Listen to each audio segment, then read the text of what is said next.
tro cynta nes I sylwi fod Stacey'n yfed tipyn, oedd pan eithon ni a Pal i'r parc yn noson o'r blaen. O'n i'n meddwl fod hi braidd yn rhyfedd. Ariole, Pal! Good boy, good boy. Oops. Sorry. Dim diolch. Mae dy fi coc. Ble ges di nhw? Adre. Mae dy mam a dad ddigonydd o nhw. Os ots dyn nhw? Wel, maen nhw'n gwybod bod fi'n cael cwbl o drinks. Anyway, ti'n yfed hefyd. Dim ond mewn partion. Dim drwy'r adeg. Hei, Pal. Dere ma. Dere ma, boi. Dere, well ni fynd. O, os rhaid i ni. Ta-ra. O'n i'n gwybod bydde yfed yn achosi drwbl I Stacey rhyw ddydd. Mae dawnsio'n un peth, ond mae gadael y disgo gyda rhywun chi ddim yn nabod pan chi di meddwi yn syniad drwg iawn. Mae'n rhai I chi stopo hi. Dyw hi ddim yn gwybod beth mae'n neud.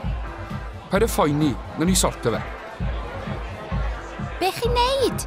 Dere, Stace. Amser mynd adre fi'n credu. Fi'n gwybod beth fi'n neud. Gadwch fi fod. Yfa'r dŵr yma. Yfa fe, Stace. O'n I eisiau gwneud yn siŵr fod Stacey'n iawn. Felly nes I alw I weld hi y diwrnod wedyn. Wedes I wrtho ti am beidio yn neud hynny? Dim bai fi yw e. Ti yw'r un sy'n mynd mlaen amdano fe drwy'r amser. Be ti eisiau? Ti moyn dod mas i'r parc dy fi a Pal? Cair y drws na! OK. Sori am neithiwr. Mae'n iawn. Dim ond bod ti'n OK. Fi'n mynd braidd yn dwp pan fi'n yfed gormod. Nes I sylwi. Ai, cheeky. Mae yfed yn neud I fi'n deimlo'n well tan y ddiwrnod nesa. Mae'n OK I ti. Be ti'n feddwl? Dwi dy rieni di ddim yn cwrela drwy'r amser. Maen nhw yn weithio. Ydyn. Ond dyn nhw ddim yn meddwi a roi hassle I ti. Na, falle ddim. Am beth maen nhw'n cwrela? Fi ddim yn gwybod. Popeth. Fi ddim yn aros o gwmpas digon hir I ffeindio mas. Mae Pal yn gwybod sut fi'n teimlo. Falle ddyle ti siarad â rhywun am hyn. Fi'n siarad â ti. Fi'n gwybod. A fi bob tro yn barod I wrando. Ond falle fydde fe'n syniad I ti siarad â rhywun arall, sy'n gwybod sut wyt ti'n teimlo. A falle bydden nhw'n gallu helpu ti. Fel pwy? Fel Jill. Dyna pam mae hi na. I helpu ni. Yw hi'n athrawes? Fi ddim moyn siarad â athrawes. Fi'n cael problemau cadw lan dy waith fi ar hyn o bryd. Na, dim athrawes yw hi. Nyrs newydd yr ysgol yw hi. Ti'n gwybod? Y ddynes o'n i'n siarad â hi yn y coridor y diwrnod o'r blaen.